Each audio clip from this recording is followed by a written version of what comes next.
Fala, meu querido, depois de um longo período aí que a gente ficou sem gravar alguns vídeos, a gente está de volta para gravar alguns vídeos sobre exercícios de vestibular, principalmente os últimos que caíram nesse ano de 2024. Tem muito trabalho para a gente fazer aqui pela frente e eu espero que a gente consiga te ajudar nessa questão da FUVEST em 2024.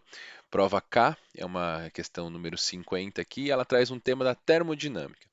Sem muita perca de tempo, eu queria que você tentasse logo de cara entender, acho que pela figura dá para ver um gráfico de pressão por volume aqui nas alternativas, então estava muito próximo aí ao tema da termodinâmica. Mas vamos entender passo a passo para ver se você conseguiria resolver. É uma questão de primeira fase, então vou tentar te dar os toques aqui principais para você não perder tempo numa questão como essa. Então veja aqui, ó. Então ele está falando aqui um projeto de máquina térmica, querido. Quando a gente fala de máquina térmica, já se associa claramente ao tema da primeira lei da termodinâmica, a segunda lei da termodinâmica também, e a gente está falando de temas que envolvem transformações, e a gente vai falar disso. Ó. Caseira baseia-se num motor de quatro etapas. Então veja, ó, são quatro etapas, e eu já te adiantando, ele vai perguntar, essas quatro etapas estão descritas nesses cinco itens que estão propostos aqui para você. Ele vai te perguntar qual que é o que melhor representa essas etapas, tá? Então pode ser construído com o auxílio de uma bomba de bicicleta, uma pequena câmara de pneu e um aquecedor térmico. Na primeira etapa, o gás da câmara do pneu é comprimido adiabaticamente. Então veja, ó, aqui você precisa saber alguns temas ligados à termodinâmica. Primeiro, na primeira etapa, o gás é comprimido adiabaticamente. Então, o que que a gente está falando de comprimido? Diminuiu o seu volume, né? Então, ele diminui o volume, que comprime, e adiabaticamente isso não há troca de calor. Vamos escrever isso aqui para ver se você se lembra. Eu vou puxar uma setinha aqui, ó. O volume diminui. Vamos colocar aqui o volume diminui aqui e com isso também a gente já consegue associar isso num gráfico. Adiabaticamente, a gente tem uma não troca calor com o meio. Na figura, a gente tem uma clássica representação do que é uma transformação adiabática, tá?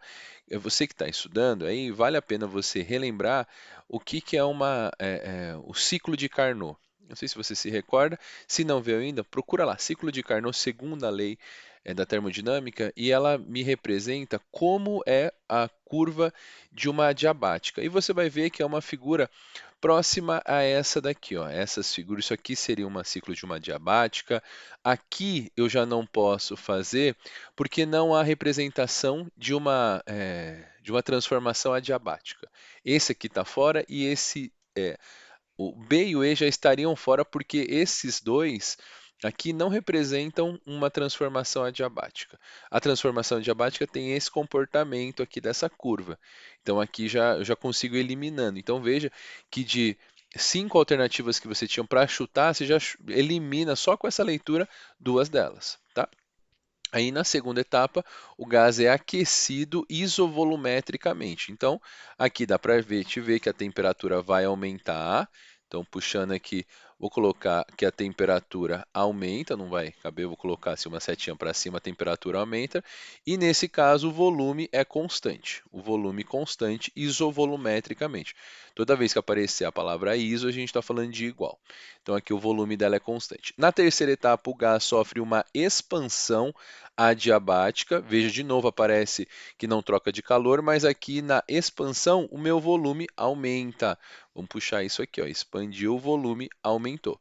Então aqui já nós estamos quase lá, já contar quase todos os processos, porque o volume aumenta. Então eu já tenho aqui as três etapas, falta a última e finalmente a quarta, há um resfriamento, uma diminuição do volume isovolumétrico, volume constante. Aí veja, a gente já tem três. E aqui já dá para eliminar uma terceira opção, que isso aqui, ó, que é esse daqui. Por que que eu posso eliminar essa? Porque esse item, ele só tem três transformações, ou uma, duas, três. Aqui, não sei se ele está representando, mas aqui me parece uma transformação só, né? Então é uma, duas, três, então tá fora. Agora vem a pergunta, qual das duas seria a correta, né? A A ou a D? Bom, a diferença está no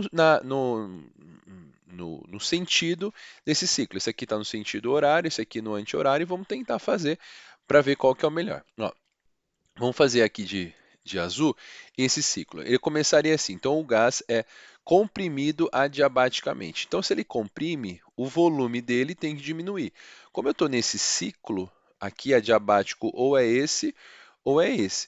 Como ele está comprimindo, o volume está diminuindo, seria essa a primeira etapa, certo? Aí beleza, então ele está comprimido adiabaticamente. Se eu pensar nesse ciclo aqui, está vendo que ele está indo nesse sentido? Então ele teria que começar por aqui, ó. Por quê? Porque ele está indo no sentido anti-horário. Se eu começasse, como eu falei ali, ó, indo daqui para cá, né, indo uma compressão, diminuindo o volume nesse sentido, eu não obedeço o sentido anti-horário. O sentido anti-horário tem que começar aqui e aí diminuir o volume. A única opção que eu tenho para esse ciclo é começar ele aqui numa transformação adiabática, onde há diminuição do volume, né? Existe a compressão somente ou aqui ou aqui, só que aqui não obedeceria o sentido que ele está mostrando aqui no gráfico. Esse daqui seria o nosso sentido que a gente está usando, a compressão, né? Então ele começaria aqui e viria para cá. Se a gente marcasse aqui esse ponto, que é a compressão, seria daqui para cá e não daria certo, porque aqui ocorre uma compressão adiabática, mas nesse sentido, o que invalida o sentido que ele está marcando no gráfico. Então esse aqui está fora. Então o sentido começaria aqui, seria o ponto 1, e esse aqui seria o ponto 2. Aí aqui, obedecendo esse, seria o ponto 1 e o ponto 2. E aqui vem o erro, né, que a gente já consegue definir. Na segunda etapa, o gás é aquecido isovolumetricamente. Se eu estou no 1, no 2, a próxima etapa seria o 3 aqui. E não pode acontecer isso. Por quê? Porque nesse processo eu estou numa transformação isovolumétrica, porém aqui está acontecendo um resfriamento, que é quanto mais próximo do eixo no gráfico de pressão por volume, menor é a temperatura. Você está vendo que eu estou saindo aqui e chegando para cá? Então, se acontece essa transformação, com certeza a temperatura diminuiu. Então, essa aqui também está fora. Como ele disse para a gente que é uma transformação, o gás é aquecido, esse sim ele é aquecido, ó, porque ele saiu aqui, se afastou da minha origem, então há um aquecimento. E aí, em segundo, aqui seria a etapa 3.